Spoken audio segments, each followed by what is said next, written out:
এটা ঢাকা শহরের কোনো রাস্তার দৃশ্য নয়, এই রাস্তার দৃশ্যটা হচ্ছে খোদ নরসিংদী জেলার নরসিংদী শহরের রাস্তার দৃশ্য। সাশ্রয়ীভাবে কাপড়ের উজ্জ্বলতার হিসাব মেলাতে এখন থেকে আপনাদের ব্যবহার করা উচিত অ্যান্টিব্যাকটেরিয়াল ফর্মুলাযুক্ত best wash synthetic detergent powder. এই রাস্তার রোডের নাম হচ্ছে ডিসিসি রোড, মানে এই রোডেই জেলা প্রশাসক, পুলিশ সুপার, সিভিল সার্জন, গণপূর্ত অধিদপ্তর সহ এখানে টিওনো অফিস সহ বিভিন্ন সরকারি অফিস অবস্থিত এবং সে সাথে করে সরকারি অফিসগুলার সরকারি কর্মকর্তারা এই অফিসের পাশেই তাদের নিজস্ব বাসভবনে অবস্থান করেন। এখানে বেশ কিছু নামি দামি স্কুল কলেজ অবস্থিত। এভাবেই জলাবদ্ধতার কারণে এবং অপরিকল্পিত নগরায়নের জন্যই জলাবদ্ধতার সৃষ্টি হচ্ছে। আপনারা দেখতেই পাচ্ছেন এই জলাবদ্ধতার কারণে স্কুলের কোমলমতি ছাত্রছাত্রীরা যাতায়াত করতে খুব কষ্ট হয় এবং এখানে পানি নিষ্কাশনের কোনো ব্যবস্থা না থাকার কারণেই সামান্য বৃষ্টিতেই এই জলাবদ্ধতার সৃষ্টি হয়।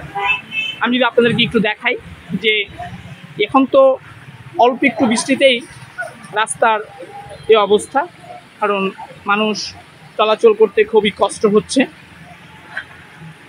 এবং সে সাথে করে দ্রুত যেন পানি নিষ্কাশন হয় বা ড্রেনেজ ব্যবস্থাটা তৈরি করা হয় সে ব্যাপারে মেয়র মহোদয়ের দৃষ্টি আকর্ষণ করছেন অনেকেই।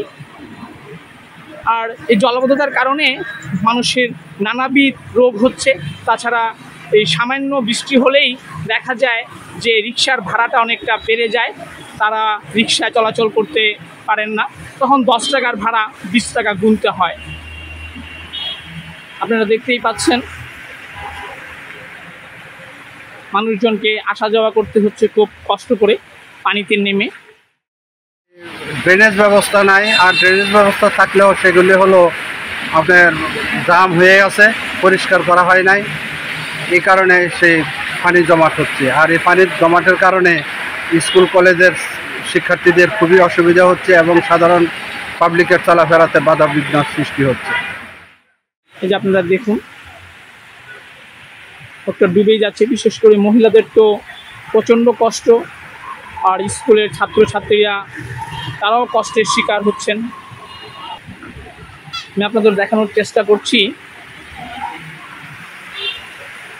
জলাবদ্ধতার কারণে রিক্সা ছাড়া বিকল্পভাবে কোনোভাবেই চলাচল করার কোনো ব্যবস্থা নেই, কারণ এই জলাবদ্ধতার মধ্যে এই যে দেখুন উনি এখনই পানিতে নামবেন, এছাড়া আসলে আর ওনার কোনো পথও নেই। এখানে স্টেডিয়াম এবং শহীদ মিনার অবস্থিত।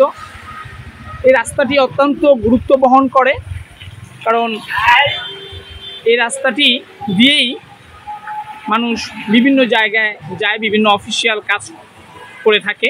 আপনারা দেখতেই পাচ্ছেন এই রাস্তাটির মধ্যে জলাবদ্ধতার কারণে মানুষের হেঁটে যাওয়ার মতো কোনো ব্যবস্থা নেই। নরসিংদীর ডিসিসি রোড থেকে সৈয়দ আমিনুল ইসলাম, প্রান্তিক সংবাদ।